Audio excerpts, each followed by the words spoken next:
Ruben Amorim has been sacked by Manchester United, our second managerial casualty of 2026, following on from Enzo Maresca. Now, it's a weird one because I'm sure there's many, or if not all Manchester United fans, it's like Christmas come early for 2026. They're probably rejoicing at work or wherever they're at. For football fans, especially those that are enjoying Manchester United's demise, they ruined a lot of childhoods. It feels like a bit of a mourning. Let's be real. This was a relationship that needed to end. A bit like what's going on with Maresca and Chelsea, and obviously Chelsea fans thinking they're in the title race, but at least top four looks like a shoe-in. Whether Manchester United collapse will go on or not, they're fifth in the Premier League table. It is the start of 2026. Who is going to be the next manager? So it does make you wonder why they decided to pull the trigger now, or what made them pull it. For me, if I'm completely honest with you, I think it was going to happen in it. I think it was going to probably happen at the end of the season. Clearly, he's ruffled some feathers with the higher ups, and everybody's not convinced about him. You see a lot of rumors coming out. I don't know who. I think Jason Wilcox or whatever, but some people are concerned about his tactical inflexibility, or rather his persistence with three at the back. Clearly, that would also piggyback into not having the best of relationships with the decision makers above you. Clearly, you've lost a number of these players. Evidently, you look at Manchester United and you don't see what they're about. I'm just a naive football fan. But if you're playing a five at the back or a back three, yeah, that tells me two things. It tells me you're either going to do what you've seen Inter Milan do or Atalanta do, and you play a back three and you're actually more attacking, or you're going to be more solid defensively. Amorim's been there long enough for us to should be able to identify what Manchester United are about. Whether they win, lose, or draw, it feels like they rely on individual brilliance. They're square pegs and round holes. Like, my man's playing Patrick Dogu in the 10 role. Like, it's not making sense. I'm a big fan of Lenny Yoro and Heaven, and they're doing well, but they're having to learn on the job and self-learn, really. Like, you got one as the right-sided centre-half. You've got Heaven in the middle. Anyone that understands football knows you need an experienced player to kind of guide them in those situations. Granted, there's been injuries, but yeah, can't really see significant player improvement. Can't really see a tactical ethos. Don't know what Man United are about. We know City will pass you to death. We know, with Arsenal and stubbornness defensively, you know what Emre's about, you know what Bournemouth's about, you know what a lot of clubs are about in the Premier League. Manchester United aren't that under Amorim, and to be fair, they haven't been that for a while. The cycle probably continues. How Man United fans are. They get a new manager, get all giddy, but I just don't think he's ever handled the pressers like a Manchester United manager, had tactics and been on the front foot on a consistent basis like a Manchester United manager. And of course, it's not always his fault. The players are the ones out there playing. Post Alex Ferguson, it's another failure. He did say he wanted to wait to sign for Manchester United before evidently they kind of said it's a now or never thing. It seems like they're at loggerheads with recruitment, but you do have to wonder, and I'd love to know you lot's thoughts.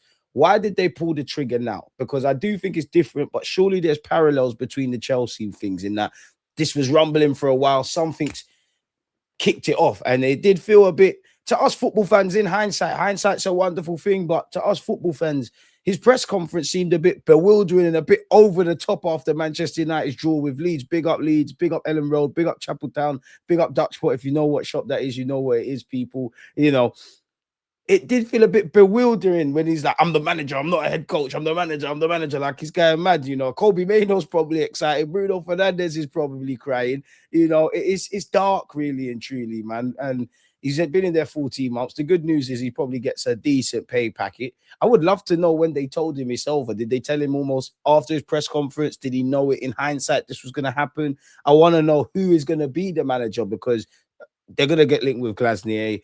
They might even get linked with Maresca. Insert any name I'm missing out here, people. And again, I'm going to enjoy watching Manchester United fans, content creators, man, because they're in their bag, innit? But yeah, man, you're seeing the news come out. Amorim sacked. Manchester United dismissed head coach after 14 months in charge. That's what he said. He's like, I'm the manager. I'm not a head coach. I'm the manager. Apparently, Amorim's dismissal comes after growing tensions between him and the Old Trafford hierarchy, including director of football Jason Wilcox. Fair enough. It's understood Amorim was dismissed following a Monday morning with Wilcox and Omar Barada, in which Amorim was informed he was being relieved of his duties. Damn, football can be a bit harsh. For Manchester United, they've got Burnley, Brighton, Manchester City, Arsenal, Fulham. You're not beating Arsenal, but Manchester Derby, United, I'm backing you. And I wonder, Well, technically, there's so much players that are at United that you don't think are at Man United or their future is not. I know it's not the same, but Kobe Maino's probably breathing a sigh of relief. He'll get some game time, rightly so. If I'm completely honest, I wonder how someone like Marcus Rashford is looking at his Manchester United career. Technically, he's on loan at Barcelona, but you get where I'm going, people. Club statement. Ruben Amorim has departed his role as head coach of Manchester United. Amorim was appointed in November 2024 and led the team to a UEFA Europa League final in Bilbao. May could have been sacked for that. With Manchester United sitting sixth in the Premier League, the club's leadership has reluctantly made the decision that it's the right time to make a change. This will give the team the best opportunity of the highest possible Premier League finish. Damn, so obviously they're not meaning it like this, but like they're sixth. There's a lot of the season to go. They're playing one game a week. They did go out to Grimsby. I can't lie, off topic. Amorim, you've gone out to Grimsby. You've lost a Europa final to Tottenham Hotspur. You've been given a lot of leeway. It's not all your fault, but you've been given a lot of bloody leeway. Seems a bit arsey in this statement, though, or by wrong people, because I don't think Manchester United's whoever puts this together is trying to do this, but considering they're sixth, they're playing one game a week, there's 5 months left of the season, and 2026 has just begun.